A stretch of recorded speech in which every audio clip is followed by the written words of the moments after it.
Hotel Lima Alpha. Greetings, friends. I'm glad you've joined us.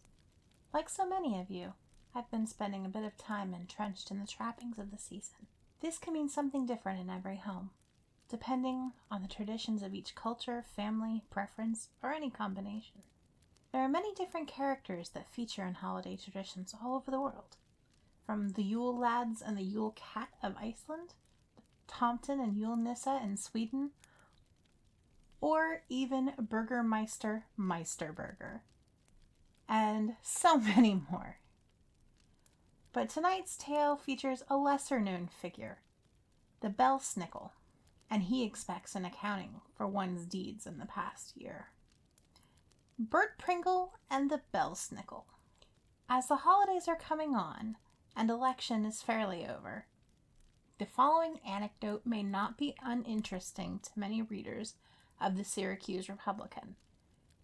Before I go any farther, let me explain to those who are unacquainted with the word the meaning of Belsnickel.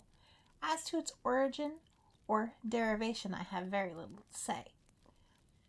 I know not whether it be Hog Latin or lop-eared Dutch, perhaps a mixture of both, but this I do know, that it is used in the Pennsylvania German dialect to designate a very singular sort of being, a great terror to bad children, and consequently a terror to all. He's kind of a Dutch Santa Claus, but with this difference. Santa Claus is said to ride on a beautiful cutter drawn by a reindeer, while the Belsnickel crams his pants in his boot tops and journeys on foot. Santa Claus is said to make his entry in the chimney flue, and chooses the hour of midnight when everyone is soundly asleep for his visits, while the Belsnickel comes boldly in at the door and is never later than 9. Santa Claus distributes his gifts according to age and merit, placing them in stockings which are hung up for that purpose. To the good his gifts are appropriate, but sometimes the significant apparition of a rawhide peering from their pendant hosiery will strike terror into the hearts of little disobedience. But the Belsnickel seldom brings gifts, and never fails to find a pretext for rigorously dusting the jackets of every young one he can lay his hands on. But they also have the right to defend themselves against his merciless castigations in any manner they may deem expedient. As the children of neighboring families generally congregate together on such occasions, it not infrequently happens that Belsnickel's visit is attended with some rare and exciting sport, for sometimes one or two of the party will get their Dutch up, and a regular rough and tumble will ensue, frequently to the entire discomfiture of poor Belsnickel, often obliging him to make his exit rather hastily, and sometimes minus a horn or a portion of his ghostly attire. It is circumstance something similar to this of which I am about to speak, and of which I was an eyewitness.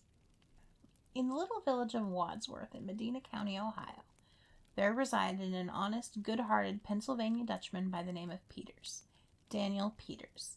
He was a tanner by trade, but also owned and worked a large farm. Peters had in his employ an apprentice whose parents, while living, resided in Akron, a large and flourishing village some 12 or 15 miles from Wadsworth, and the county seat of Summit County. But they died, and he was thrown upon the world an orphan. But he was not a drone, and he was taught to labor, and he would not sit despondingly down now. The world was before him, and he felt certain where there was a will there was a way.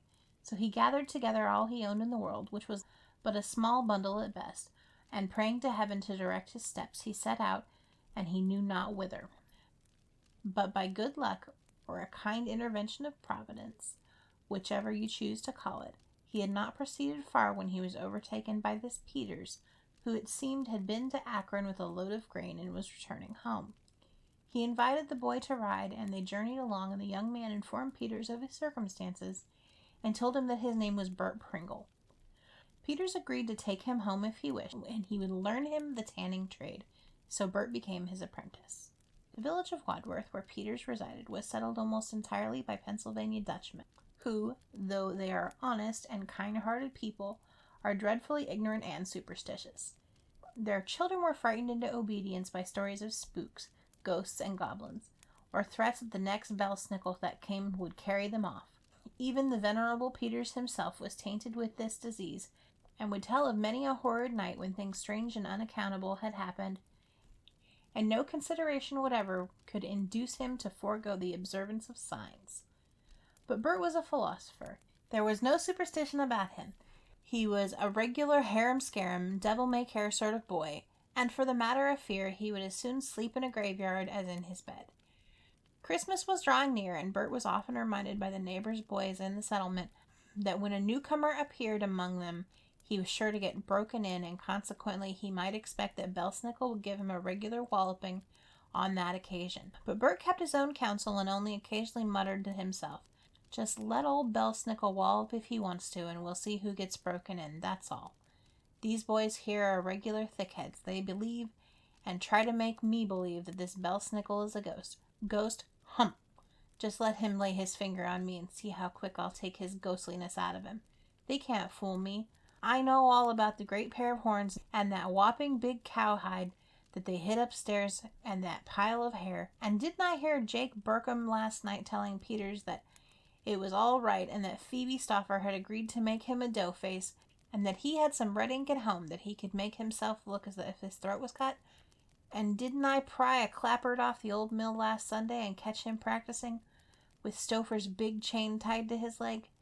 Now, Jake is a darn clever fellow, and I like him first rate, but if he goes playing up ghost and tries to maul me with that big gad he's hung up in the mill, I'm thinking he'll wish he was a ghost before he gets through with me. Ghosts! Ha ha! I wonder if ghosts can swim." The day before Christmas at last arrived, and Peters loaded his wagon with grain, and leaving Burt to take care of the children and everything else in general, he went with his wife to Akron to make their usual Christmas purchases. Nearly all day, Burt was busily occupied in the tan yard. There was an old vat in the middle of the yard that had long before been condemned and filled up with tan. This tan Burt had removed and had pumped the vat full of water, after accomplishing which he spread some hide over the top of it and slightly covered the whole with tan. He then distributed the remainder of the tan, which he had taken from the vat, evenly about the yard, causing it to present the same appearance it did before he had touched it. "There," said he, as he gave the finishing touch, "now let him wallop, and we'll see who gets broke in." Just at dusk, Peters came home, and Burt was called to put out the team, which duty he performed, and then he got out the old lapstone and hammer, and while supper was cooking, he and Peters cracked nuts and talked over the adventures of the day and speculated upon the probability of a visit from the Belsnickel. "Now, what sort of looking critter is he anyhow?" asked Burt. "Well, Bertie, I don't know if I could tell you exactly, but I suppose he'll have great horns and perhaps be covered with hair like an ox. And they generally go about with chains tied to their feet and their throats cut." "Can they swim?" asked Burt, with a singular expression of countenance. "Swim?" echoed old Peters in astonishment. "Why, no, spooks don't swim." "Don't they? Well, I think they better learn then," said Burt. "Why, what do you mean, Burt?" "Nothing, only I was thinking that if the Belsnickel might take it into his head to cross the pond, and you know the ice is very thin." "Oh, he couldn't break through it if ever it was so thin. Spooks ain't like other folks."